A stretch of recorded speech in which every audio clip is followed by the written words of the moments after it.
Thanks for joining NoWeedIllinois.com. I'm Monty Larrick. Lawmakers are considering legislation that would legalize today's high-potency marijuana for recreational use.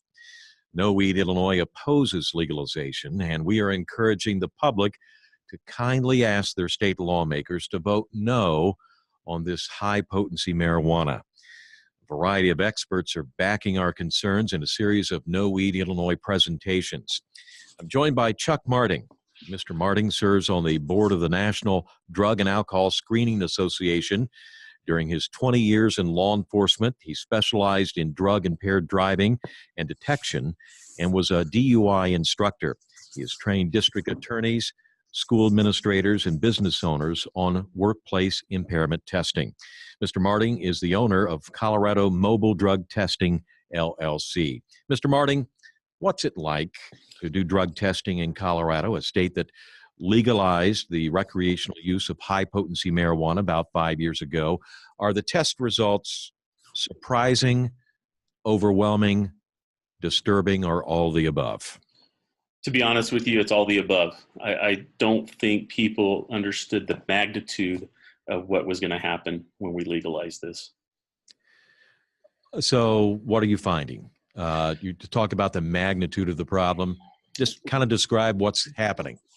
We're finding a lot of employers are very confused as to what they can and can't do in their own workplace, what their employees are supposed to be doing, if they can come to work with marijuana or if they can use marijuana on their off time before they come to work. There's a lot of questions in that aspect of it. There's also a lot of misunderstanding as far as other people. We have a big influx of people coming to Colorado because they feel that it's been legalized, so they can go ahead and come here and smoke it and not have any problems or issues, not realizing that employers still have the right to drug test and have a drug-free workplace. Well, we want to expand on those points a little later in the broadcast, but you have a presentation, and without further ado, let's begin. Well, thank you. Thank you for the opportunity. What we wanted to talk to you about today is what we've entitled, If It's Legal, Why Are You Testing? Addressing the Marijuana Bully in the Workplace. What I would like to do is go over my agenda, and what I'm hoping to accomplish with you today is addressing what the issue is, what we're seeing here in Colorado, and how it's affecting the workplace. We're also going to talk about some signs and symptoms of the marijuana under the influence, what employers can look for, and then some recommendations at the end as to what you can do to protect yourself in your workplace with this legalization efforts. But the most common question that we get from individuals when they come in to be drug tested in either of our facilities is, you still drug test for marijuana, but it's legal in Colorado. That seems to be the biggest confusing aspect of this whole thing for individuals. Is we have people that move from other states. They come here specifically thinking that they can just smoke marijuana and go to work, and that there's not going to be any repercussions or any problems or issues with that. And it's far from what is true. An employer in Colorado still has the legal right to have a drug-free workplace and to protect themselves and their employees and clients. They have that legal right, but are they facing some legal obstacles along that line? Are they fighting back, employees fighting back? Employees are threatening their employers that they're looking at suing them if they're terminated or they're found under the influence of drugs. We've had a case that set precedents here in Colorado that we're going to talk about here in just a little bit that went that way. Okay. So if you're an employer, you can test for marijuana. Correct. And if an employee says, no, I don't want to be tested, does the employer have the right to fire that employee? It's going to go back to their policies and procedures and what they have in place. And that is something that is truly lacking with a lot of employers that we're finding, is that they have not had a reason to go back and revamp or do any updates to their current policies. So they don't even know how to include this current legalization effort into their current policies and procedures. We find ourselves doing a lot of reviewing of policies, making recommendations. We even write policies and procedures for drug-free workplaces here in Colorado.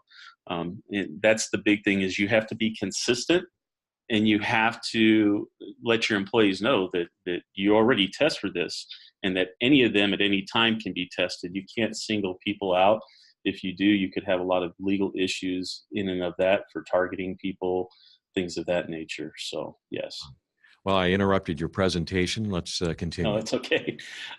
So in December 14th of 2014 here in Colorado, our Amendment 64 became state constitutional amendment, which was the act of legalizing the use of marijuana in public.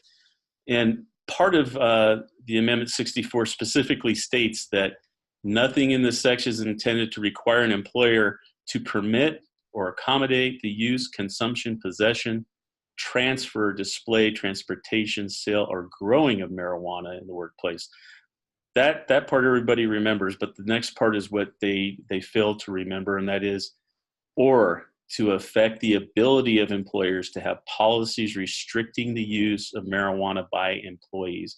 And that goes back to your question. It's even in our amendment that they can have those policies, they can restrict the use of it, and that they do have that protection right now with that law. There's efforts underway right now to try and reverse that, just like we've seen in several states that are going to be coming up with the voting aspect of it, trying to make it illegal for employers to do a pre-employment drug test specifically for marijuana. So that's the part we're starting to see.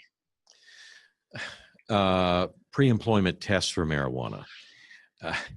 Seems to me that would be kind of important for certain industries, let's say trucking or a school bus driver, et cetera. And they want to bypass that. Yeah, they understand that currently, especially with the rulings that we've had so far, that they're not going to be able to do anything on the federal level as far as mandating that they can't test for that. But when you have employers that aren't under that restriction, they can choose whether or not they test for marijuana in the workplace. And so that's where this restriction comes into play, is if they have it in their policies and procedures and that they are consistent in what they do, then an employer can test for that. But again, they're going to have to show that they have those policies in there and that they're being followed fairly with everyone. All right, let's continue. Okay. So part of that was in a case that was here in Colorado, which was Coates versus Dish Network. This was an employee that actually had medical marijuana. He had a medical marijuana card and was fired for a random test that he came back positive for, even though he had a medical marijuana card. And in the transition of this, he had taken this to the Supreme Court a couple of times, and it was not heard. On his last attempt to do this, it had been legalized in the state of Colorado. So there was a lot of controversy thinking that now that it had been legalized, that they're going to be able to overturn this and rule in his favor. And they did not. They came back in favor of the employer. And some of that was, it went back to Colorado has a lawful off-duty activity statute, which a lot of times you will hear individuals say, well, what I do on my own time is my own time. If it doesn't affect my employer, then it's none of their business. And that's what this statute says. But in this statute, what it says, it defines what lawful activities are. And you would need to have a toxicology level, of course, to be able to show that the individual has this substance in their system.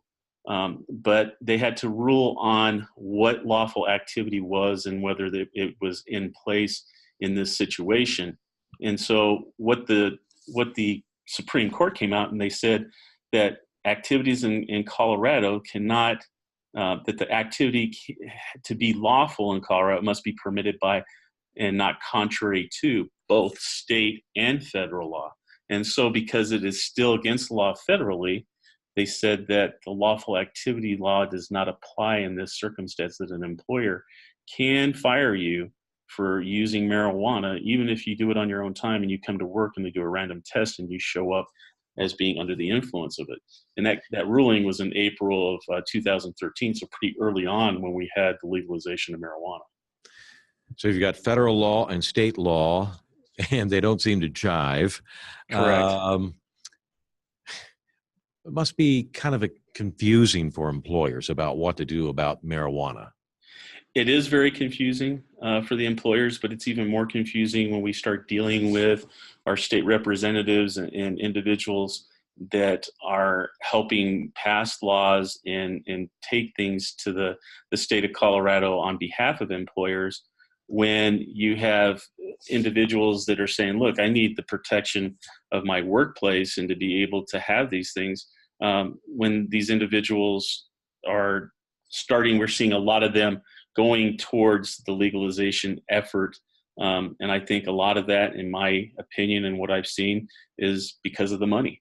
There's a lot of money involved in this industry, and that's what a lot of people are concentrating on. Well, when you say there's a lot of money, what are you talking about? Campaign contributions or what? I mean, campaign contributions, influence, getting people to do these things, to be able to take these rules and these laws that they're wanting passed forward to try and get the momentum to pass these things, such as making it illegal for an employer to pre-employment test for marijuana. We're seeing that in several states right now where that law is being put before the people to vote on in their own states to decide whether it is illegal for an employer to do that. Now, they're saying, of course, federal law, if you have somebody, like you said earlier, that's a truck driver or somebody that's in a safety sensitive position, there is no protection as far as that is concerned. It's the way the state or the federal government has ruled that they cannot use that. So if you're in a federal position, if you're in a safety sensitive position, that's not the case. But if you are a individual that works at a grocery store or something like that, it isn't mandated, then yes, you can go ahead and not test for marijuana, or you can choose to. So that's where they're trying to hit, is that they're not wanting you to be able to not or deny employment to somebody because of their use of marijuana. But a air traffic controller in Denver could be tested. Yes. Okay. Exactly. Yeah. All right. That's what we're hoping, that it stays that way. Yeah. Well, you're hoping it stays that way. Is there a danger that it might not stay that way? There's a lot of talk that they're wanting to not only change the scheduling of marijuana federally, but they're also wanting to allow it because they're minimizing the effects of it, saying that it is not an addictive substance, that it's not something that is impairing if you do it on your own time. But we're seeing studies and we're seeing things that are to the contrary of that show that, as you mentioned earlier, my time in law enforcement, I was arresting people driving under the influence of marijuana before we even had medical marijuana in the state of Colorado because of the impairment aspect of it. And I can tell you a lot of people that I personally arrested and did evaluations on, they didn't necessarily smoke it right at the time or just prior to me contacting them. There were some of them that said that they did it days before. Now, can I prove that they did it days before? No, I'm going off of what they said. But there was enough there of impairment in just their driving that I was able to pull them over and continue with that investigation, which led up to the arrest for driving under the influence of drugs. And then that was also confirmed by a laboratory test at that time, which was urine, and now they do blood for those confirmations. I was told by a police chief in a suburb here of Chicago that there's no really good test for marijuana impairment, roadside test for marijuana impairment. Is that still the case? You have the drug recognition expert program that's been around for quite a while. I know that you have DREs, what they call DREs in the state of Illinois. They have the data. They have that information from arrests that they have made with specifically for people driving under the influence of marijuana. So all they have to do is utilize that and go into it. The same thing with anything prior to that, even in any state. We've all had that I believe that there are DREs in every state in the nation, as far as my knowledge is concerned right now. So they should have that data that they can pull on. I mean, that's one of the reasons for the level of intoxication for marijuana that they test for driving under the influence in Colorado. That 5 nanogram level came from the impairment statute that we already have that was being enforced before this stuff came into play. All right. Well, we've strayed from your presentation, so we better proceed here. All right. So you end up having a lot of different opinions on this, and this was an attorney that's obviously on the side of the legalization issue, and what she had stated in the newspaper in the Colorado Springs Gazette was that every existing Colorado law that is not compliant with Amendment 64 should be changed because an employee's constitutional right to use marijuana supersedes an employer's right to drug test. That is what we're dealing with, is trying to minimize the effects that people can be under the influence of, even days after. We're dealing with high potency marijuana, like you stated at the beginning of this presentation. This is not the stuff that I saw when I first began in law enforcement, that you were lucky to get 4 to 6% THC levels. Now we're seeing levels well beyond that, even with the dabbing that they're doing, with the oils, with the extracts, the edibles, things like that, where you're having people that are getting anywhere from 80 to 100% THC levels. So we're seeing a lot of different adverse effects because of that. So this isn't something to take lightly. If you talk to law enforcement, they're seeing people that are showing signs and symptoms of impairment that they thought were predominantly stimulant based, and then end up finding that it was marijuana based because of the high potency of this marijuana that they're dealing with. So even signs and symptoms that law enforcement officers were seeing years before are changing because of the amount of THC that we're seeing in these products. Well, that leads me to this question. Is it really marijuana they're selling, or is it THC? You know, it depends on what it is that you're wanting to buy. I mean, the CBD oils are really big right now with individuals. You know, it's not just the workplace that we're getting. We're getting a lot of calls from seniors. And I think that that's another area that we really need to concentrate on, is that we have a lot of senior citizens that are taking medications, whether they're opiate-based medications or other things, and they want to get off of those. They're looking for an alternative. So I have people that I've known for years that are elderly that have called us and say, hey, look, I'm not subject to drug testing, but is this going to affect me if I were to drive or anything like that? And the only thing that I can give them is what we know, and that is that there's a lot of different agencies, such as the federal government and others, that have told their people that there is a possibility that you could come back positive on a drug test by using this. You know, so there is always that possibility. You can't tell them for sure, but it is there. So we're dealing with other areas and aspects of this that you wouldn't traditionally think of. Okay. Well, let's move on here. You got groups such as Normal, which is a pro advocate for legalization of marijuana. I'm sure that you have them there in Illinois. And one of the things that they've done is they formed what's called a workplace drug testing coalition. And what their goals are, and they're clearly identified on their website, is that they want to reform the workplace drug testing policies. They want to make it illegal for an employer to do that because this is legal. They're trying to minimize the effects of it and how an individual is under the influence of it. They want to expand employment opportunities for marijuana users. They're saying that they're being discriminated against because they use this substance. They want to clarify the difference between detection technology and performance testing. And that goes back to the impairment aspect. They're trying to show that if an individual takes this, that it doesn't affect them in work. So they have a performance test that they're working on, which is online, where an individual can go in and see shapes and things like that. And they have a little test that they can do to show if they're impaired or not. Now that's fine, but there's different aspects. Like I said, over the period of time that I've done evaluations on people, that's only one aspect of it. There's multiple things that you can see in individuals that they don't realize that they're under the influence of it, just because they don't feel high. So they think they're okay. It's kind of like your traditional person that's driving under the influence of alcohol. When you would pull them over and you talk to them and you'd ask them, how many beers you have? Well, I've only had 2. That was the standard answer. And then you ask them, do you feel like you're okay? Yeah, I'm fine. I'm out here driving. I'm okay. but they were far from being okay. They were very impaired, and we would arrest them and take them to jail. It's the same thing with marijuana. Because of the effects of it, because they're not feeling that high, people confuse that with impairment, and they think that they're okay to function and do things, and they're not. Well, let me ask you. This is high potency marijuana, high THC levels, the stuff that makes people high. How can they not feel high when the THC levels are so high? You know, a lot of it is after a period of time, like any type of drug, your body gets to that immunity of it, of the substance. You're going to need more and more of it to get the high that you originally had. So your body adjusts to that, just like with alcohol. So individuals may not necessarily feel the impairing effects of it.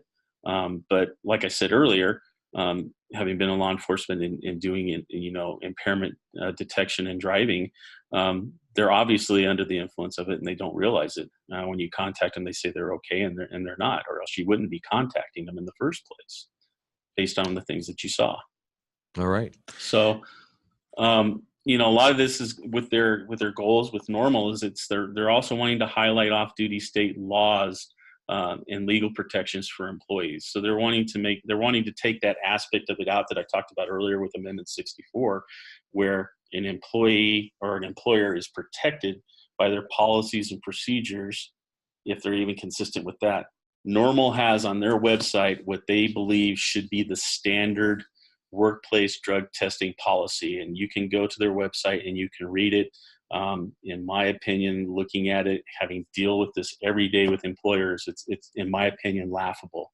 It's something that is not acceptable.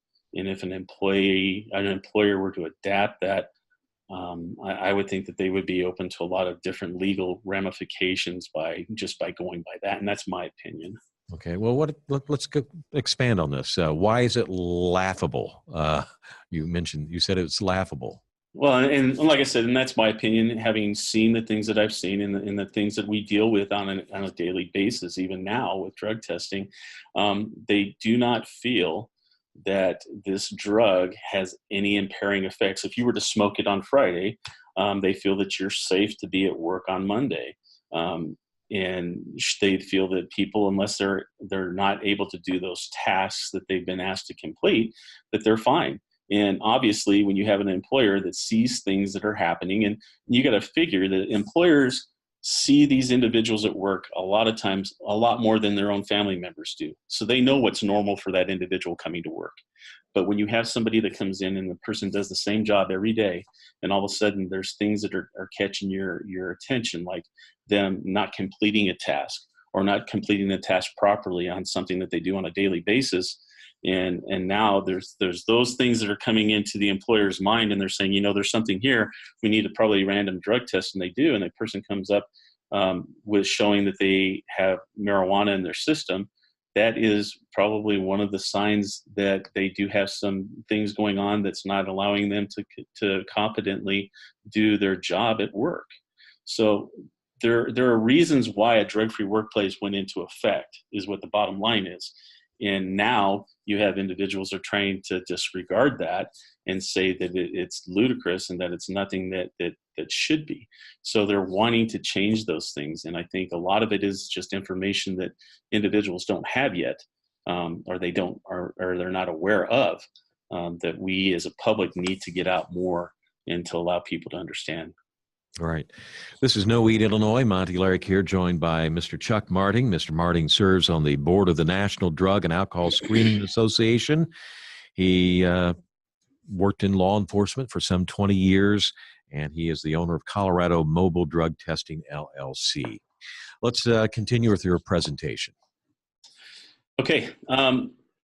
Like we were talking about before, they're trying to pass bills, and this is just an example here in the state of Colorado, what was published in February of this year in the Boulder Daily Camera there, and what this bill that Normal is getting behind to have presented in the state is that it would legally or make it illegal for a Colorado employer to fire a worker solely on the basis of a positive drug test. They want a marijuana consumer employment discrimination protection bill, is what they're basically saying it is, and it would clarify that a positive test for traces of marijuana can't be grounds to fire an employee unless the person used, possessed, or was impaired by marijuana during the hours of employment. So it goes back to what we were talking about before with employers. How many employers, if you were to talk to them right now, would know what signs and symptoms of impairment to look for with marijuana?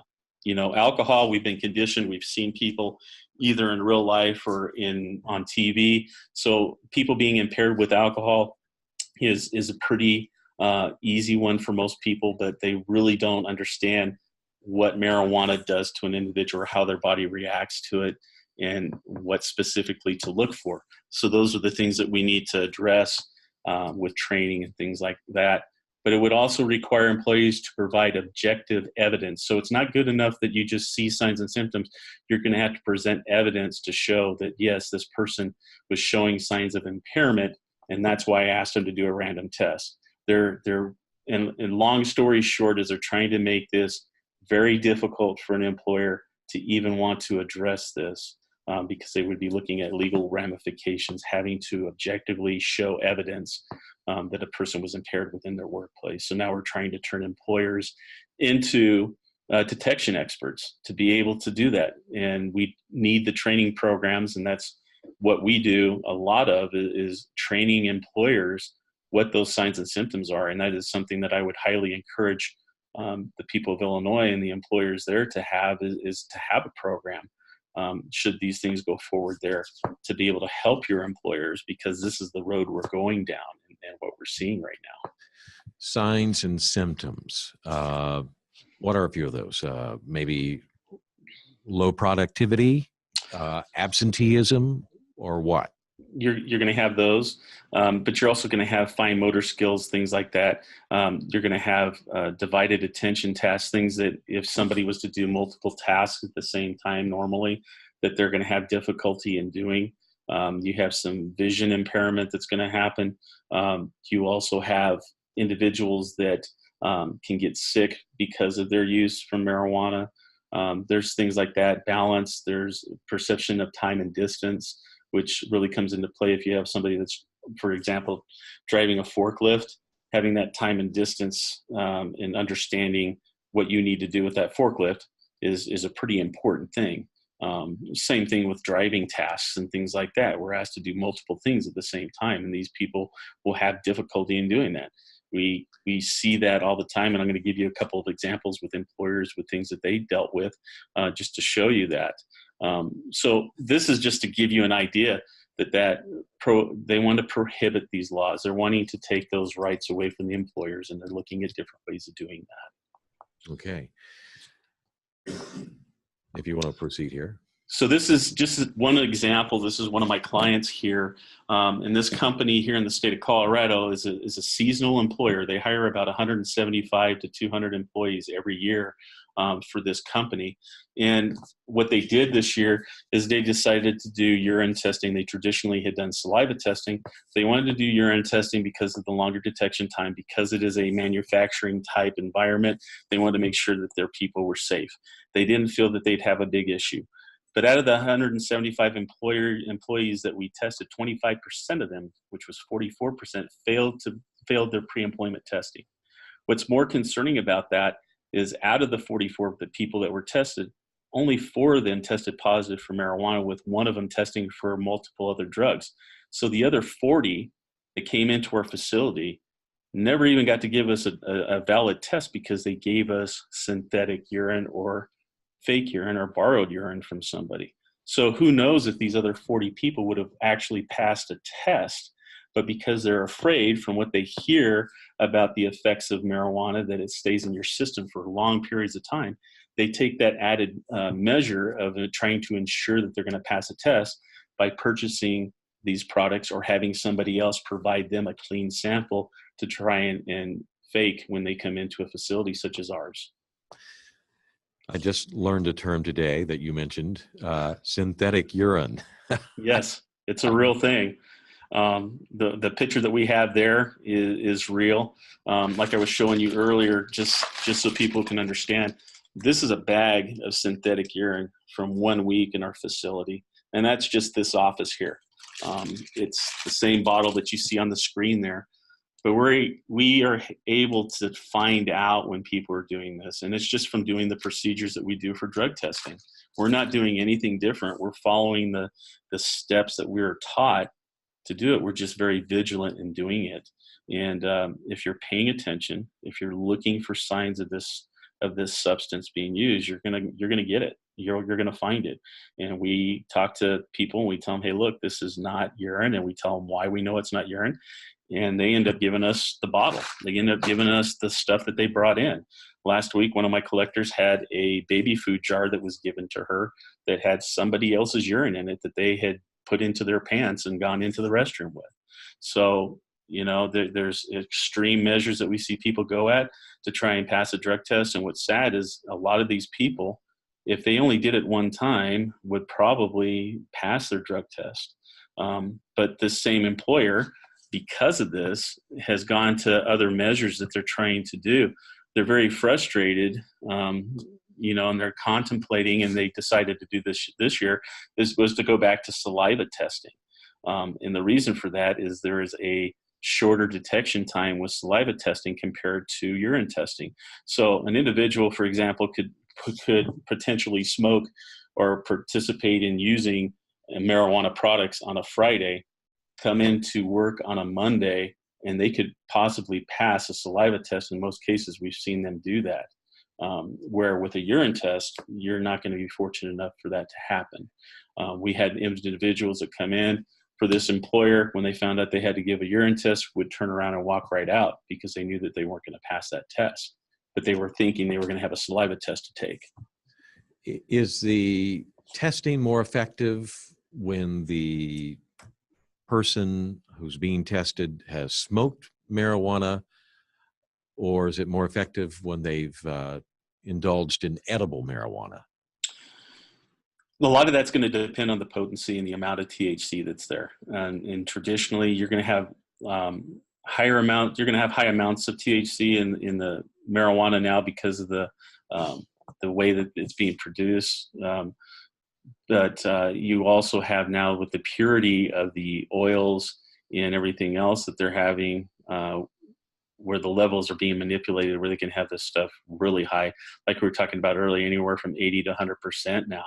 Yeah. So it's definitely going to be a longer detection time and everything else based on what products you're using, and how much you used and how often. So all those things come into play. But traditionally, with a urine test, if you were to smoke marijuana traditionally, usually within 5 to 7 days, if that's the only time that you used it, it should be out of your system and you would be able to pass a drug test. If it's more than just one time that you've used it, if it's been multiple times, 2 or 3 times a week, it's going to take longer to get out of your system. You're talking about a fat soluble drug that has to burn off in the body. It has to be eliminated in that sense. Where if you have something such as alcohol, which is a water soluble drug, it's going to be exiting the system or the body in a different way than what marijuana is. In your previous slide, you mentioned that pre-testing for employees. Well, we've got a booming economy right now, and there are jobs to be filled. If X many potential employees are failing their marijuana test, what kind of a situation are these employers being put in? The same thing as this example is right now. And this employer has decided because of this, they are no longer doing urine tests unless it's a post-accident test. All their pre-employment now is saliva-based testing. And I can tell you that they haven't had near as many people fail the saliva test as we had last year with the urine test. I can't give you any numbers because we're still right now, we just started the beginning of the season with them. But I can tell you right now that the first initial 100 tests that we had, we only had 1 to 5 people that came back positive for marijuana compared to what we had last year, 44 people. So it's a significantly less amount of people.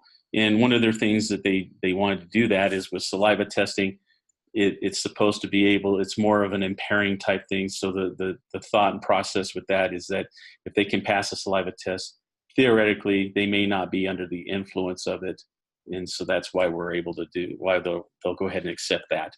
But this employer was even talking about manipulating the test, continuing with a urine test. If they failed that, give them a saliva test. If they pass the saliva test, and they would go ahead and hire the person based on the saliva test. And we sat down and we explained to them, you're opening yourself up to a lot of litigation, a lot of legal issues with that, especially if somebody does get hurt, because then they're going to go back and say, well, you did a urine test, the person came back positive, but you gave another test, and because they passed that one, you went ahead and hired them. So you're setting yourself up, and you're setting a dangerous precedence up when you do stuff like that. But this is the thinking that employers are having, because they're going, I need employees. And there's a perception out there that everybody's doing it, that everybody's smoking it, and that's just not the case. Well, if an employee goes to management and says, hey, I've got 2 coworkers here on the assembly line who are high all the time, where does that put the whistleblower? Does a whistleblower have any liability there because of the civil rights of these employees who have the right to smoke marijuana? That's a very good question. And what we've started doing is we have a training program where we teach employees what they can do in the workplace. We're actually teaching them signs and symptoms of impairment as well, because like we talked about before, these people see these individuals at work more than they see their own families. They know what's normal for them and what isn't. And so they have to know that, one, that they can report it, and that there's ways of reporting it so that they don't get themselves into trouble or have other people know that they did it. So we work with employers on systems that they can come up with to help their employees feel comfortable in doing that.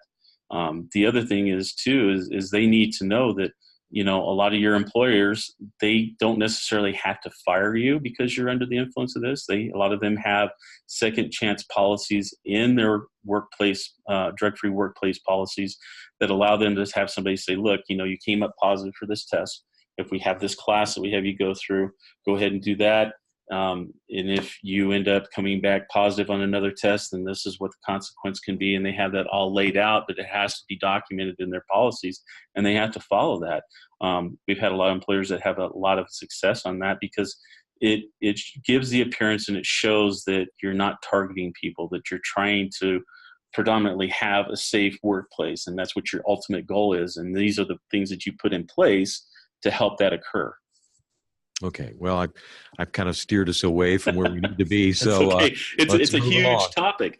Yeah. But this is a picture of a local dispensary that I just happened to be at the right place at the right time. This individual came out, and she decided to to pull out, and she got stuck on a berm right behind the oh my goodness. I thought that was kind of ironic, coming out of the marijuana dispensary, buying your marijuana, and then you high center your car on a berm that's right there. So we see with these dispensaries, we see people as blatantly as go in a workplace truck or a vehicle that is clearly marked with their employer's name on it, parked out to just outside the dispensaries going in. At this particular dispensary, you can see the off ramp at the highway. They've had to put that fence in that you see in the background because they were having semi-drivers that would park on the shoulder, crawl down the embankment, go over the fence, and come into the dispensary, buy their stuff, and go right back out onto the highway and continue down the road. We see that all the time. I take pictures of individuals coming in and out of dispensaries, and I contact their safety coordinator saying, hey, I don't know what your policy is, but you might want to look into this to make sure your driver's okay. So I think that there's got to be even a reporting system that's put into place, or something that's going to help some of these safety sensitive employers as well, because with these guys being on the road as much as they are, they don't know what they're doing or that they're going into these places.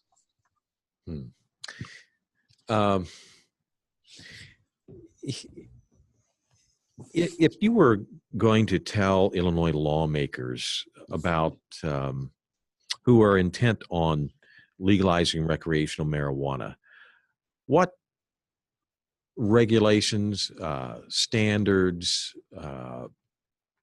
what absolutely has to be in place to make sure this doesn't get out of hand like it is in Colorado? I would say the number one thing that I would suggest would be to have a solid workplace policy and procedure. It has to be in place. You're not only for your employer, but for your employees. They need to know what the expectations are while they're in the workplace. They need to know, if I choose to do these things, what are the repercussions? What's going to happen to me? An employer has to have something to go on to not only protect themselves, but protect their clients and everybody else that's there in that workplace. It's their responsibility, because the bottom line is, regardless of whether an employee is high and they get somebody hurt and they were to get sued, they're not going to go after that employee. They're going to go after the employer for not having a safe workplace and for allowing this person to be there. That's going to be the bottom line. They're not going to go after that individual. And if you allow this stuff into the workplace, these are the things that are going to happen. We just recently had an individual that's a client of ours that we talked to 2 years ago, and they said they weren't having any issues or problems, and that they didn't really feel like they needed to drug test. They'd never drug tested before. A month and a half later, this employer called me and said that we need to start drug testing everybody. I need a policy and procedure in place. Asking him what happened, he had an employee come back in a company vehicle and drive right through the front of his business. He went to take this employee to the hospital to be checked out and everything. He said, they're going to drug test you. And this employee said, that's fine. He says, but I'm using recreational marijuana. It's legal in the state of Colorado, and there's nothing you can do about it. And so this employer does not have policies and procedures in place. And this employee knew that. So what are you going to fall back on if you don't have those things in place?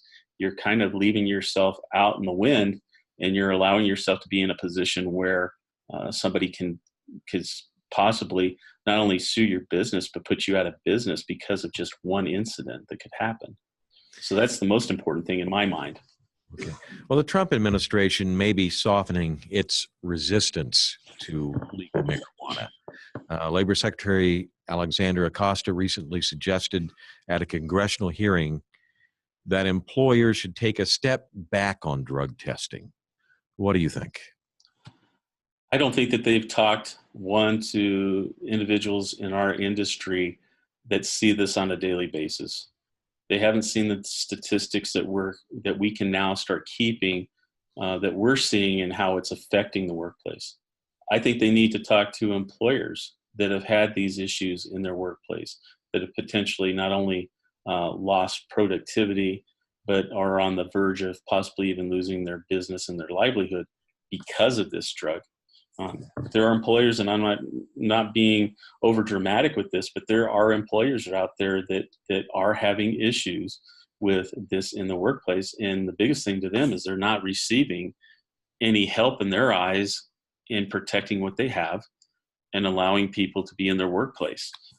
Their hands are being tied by some of these laws that are being passed, where basically, if you're not wanting them to test, you're not wanting to do this, if you're not providing them the training to teach them what to look for, then how's an employer to protect themselves, their clients, and their other people in their workplace? There is nothing. Yeah. So do we need to continue strong federal laws against marijuana in the workplace? Most definitely. We need to be able to do that, and we need to be able to do that in showing the statistics that we have now, the things that we've seen, and especially here in Colorado and in Washington and other places that have already had the legalization of this. We need to be able to have lawmakers see this and want to see it. Right now, I don't think that they really feel that there's a big issue. And it's because they are not taking the time to go and talk to these people or investigate it. And I think it's also on our part that employers don't know how to have their voice heard. So that's something else that we need to work on. Wow. They're not willing to investigate, or they're just totally uninformed, or what's going on? I think it's all the above. I think you have individuals, just like the people that are smoking marijuana or who voted for that.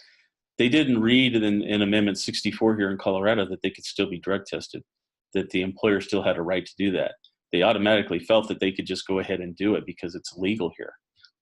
It's affected our state in other aspects as far as homelessness, things like that. I live in a small community where I've been there for 26 years, and I'd never until the last 2 years of my life seen panhandlers or homeless people, things like that. We had a park that allowed RV parking for travelers that they could stay overnight free and have hookups. They ended up having to close that down and close the park at night because of the amount of homeless people that were staying in the park, in the issues that they were starting to have because of that. The rise in crime, a rise in vandalism, a rise in theft, things like that. So there are other issues that come along with this that we're realizing that aren't in the news. If you look at the population of homeless people, and a lot of that is because people come to Colorado because they know they can smoke this, but then they come here and find out they can't get a job. So now what happens to them? They're stuck. And so that's what we're dealing with here as well. Okay. You have an interesting slide up. What would you have done? Good. Exactly. This is a CEO. I can't tell you the name of the business. It's a national business or a national organization that we would all know. But this CEO was instructed by the board of directors to establish a drug-free workplace policy after it was reported that they had some drivers that were seen by not only just one person, but several people that called them saying that they were in their delivery truck, sitting on the side of the road, smoking marijuana. Okay. Once they implemented their drug-free policy, they allowed their employees to have a 60-day notice, letting them know, look, in 60 days, we're going to start testing everybody to put into effect our drug-free workplace. After they did this, they had an executive officer that had returned a positive test for marijuana, and this person was suspended for their first offense because of the 60-day notice they gave. This individual felt that they did not need to be drug tested because they were CEO. It was for everybody else, and they said, no, you're supposed to be drug tested as well. This executive officer then returned a positive test, but then the same executive officer later on, he was random tested again after his suspension, and he again returned a positive test, and this time it was for a hair follicle test that they had done. During this time, the executive officer, she was notified by their board of directors that there was an intent to sue by this executive officer, saying that he was being profiled or discriminated against because he used marijuana. When the board decided to do their own internal investigation, looking at how the selection process was done, how individuals were tested, they had this executive went and found some of the other employees that had been fired because they returned back positive tests as well. They went to the board and with an intent to sue. This CEO, she was instructed by the board to rescind the suspension of this executive, and she refused. Because of this, she was terminated. And since that incident, all drug testing with this organization has ceased. They don't do any drug testing because it's the fear of being sued or that litigation could happen. And a lot of that, in my opinion, is that they are not informed or know what they can and can't do. They had the opportunity to have me come in, or other outside people that we had experts that we were going to come in support of them and be able to help them to keep their policies and procedures in place and to be able to do their drug testing in the workplace, but they refused to do that. And so the CEO, she didn't pursue any action with this board or with this employer because she feared that by doing so would damage her reputation and her ability to get another job. That's the reality that you have, that even when you do have people, if they're not supported, this could be happening as well. So on the one hand, you fear being sued if you do drug test, and you also fear being sued if you don't because of the liability of an employee gets hurt on the job and marijuana was involved. You have an unsafe workplace. I mean, what's an employer to do, Well, exactly. There was a double-edged sword there. She was asked to do this and implement it. And then after she did, because there were some ramifications or they had people that it affected, they decided to change that, and they fired her because she was enforcing what they asked her to do. So she didn't have any support. She lost her support. So, I mean, that's a huge issue as well. Go ahead. Well, go ahead. I'm reading here. Don't let your job go up in smoke. This looks interesting. Yeah, this was an advertisement that's out for a company that provides or sells synthetic urine. And we had a quote from a an employment agency here in Colorado in February, where she had said that more than half the applicants who come into her company looking for work failed the required drug test because of marijuana use. 1 in 3 attempted to cheat on their test. And so it goes back to the story that I told you earlier. It's not so much that these people would have probably failed their test as much as they're afraid they're going to, because they've used it and they've heard all the stories that, if they drug test you, especially if they hair test you, it's going to go all the way back to birth. And that's not the case. They don't understand how drug testing works. And so that's where a lot of this is employee education as well. But it's a huge issue. We now have employers that are looking outside the state of Colorado to states that don't have legalized marijuana or medical marijuana right now, because they're hiring those people and bringing them into the state because they'll pass a drug test. And that's the big thing, especially when you have employers. One of them that I can think of is a construction company that we have. Another one is a commercial electrical company that they get government contracts. And part of that government contract is to ensure that their people are drug-free, and they have to drug test. And in order to have those contracts, if you don't have people that can pass a drug test, you're not going to get them. I have one company right now that gives their employees a $500 a month cash incentive to be drug-free, just so that they don't do it. And even with that incentive, what was interesting is they only had a quarter of their employees that decided to do that the rest of them didn't. So even with that kind of an incentive. Wow.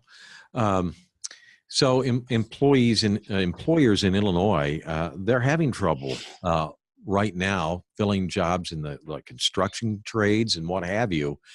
And legal marijuana, this new high potency marijuana, is just going to exacerbate that problem, I would think. You're going to have a lot of frustrated employers. You're going to have a lot of people that are going to be frustrated to the point where they don't know what they can do.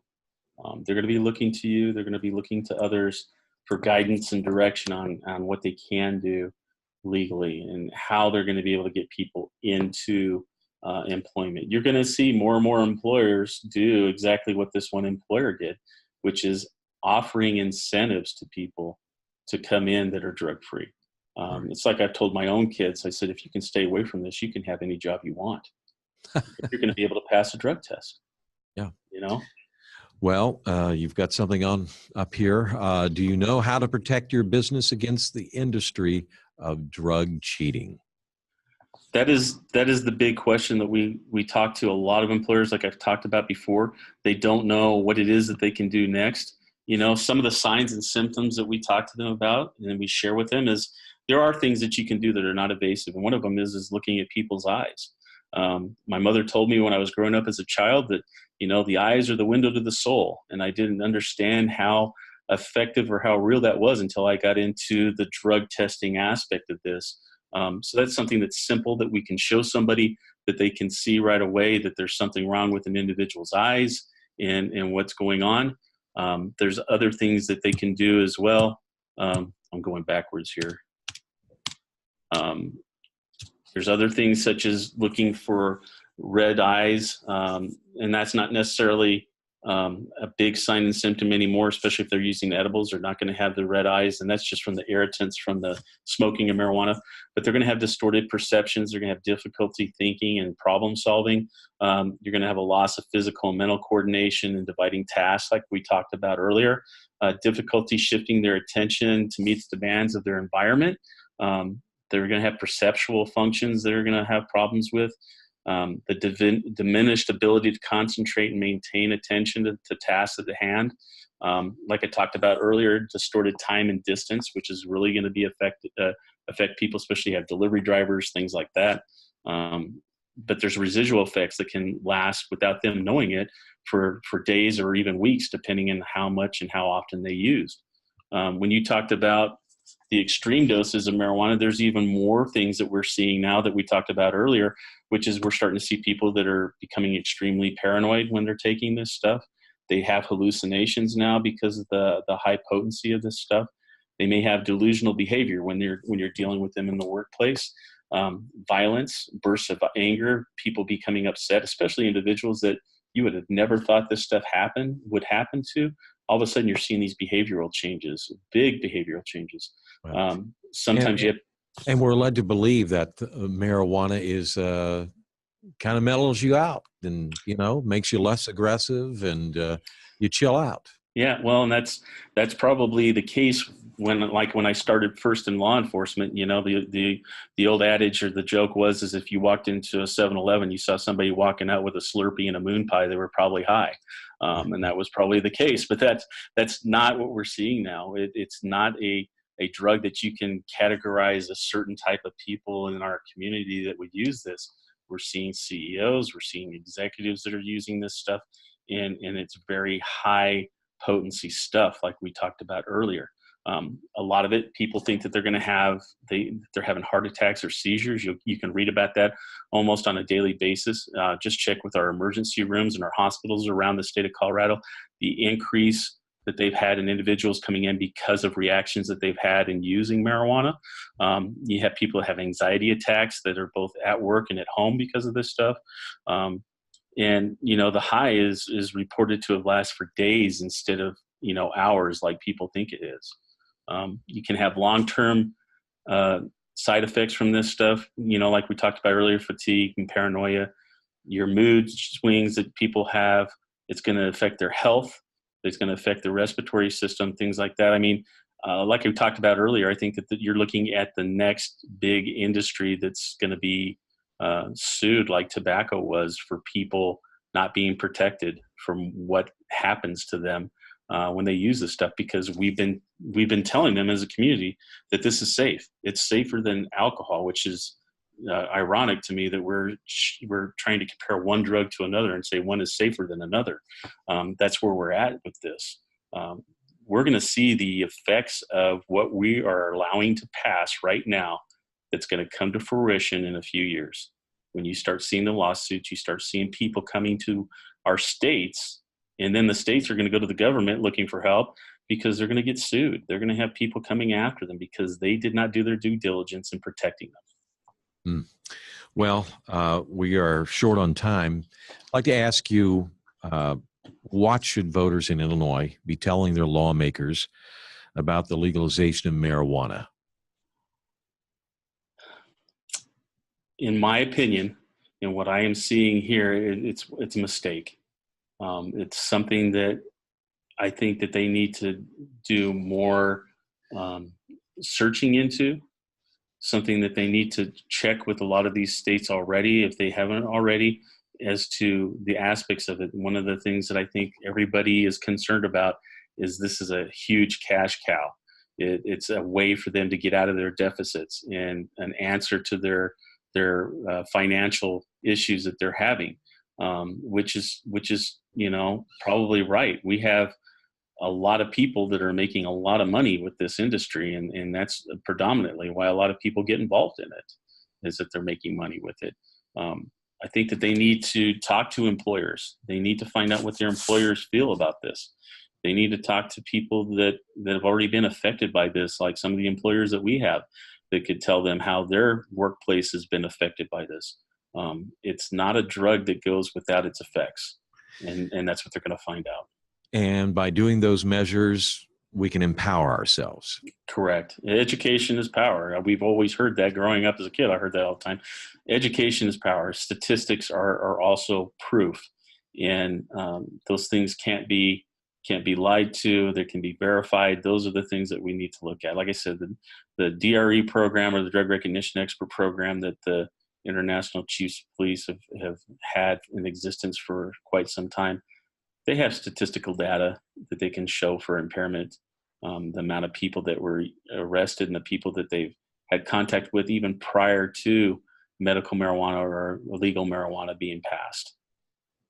All right. Well, listen, thank you so much. Mr. Chuck Marting serves on the board of the National Drug and Alcohol Screening Association.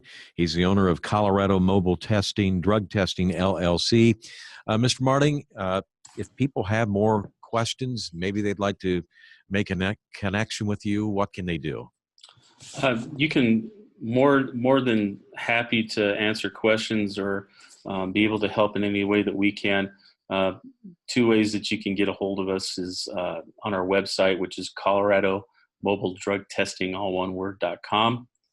Also with our email, which is coloradomdtesting@gmail.com. All right. Well, thank you so much. A reminder, ask your state lawmakers to vote no on the legalization of today's high-potency marijuana. For NoWeedIllinois.com, I'm Monty Larrick. And thank you again, Mr. Chuck Marting. Thank you.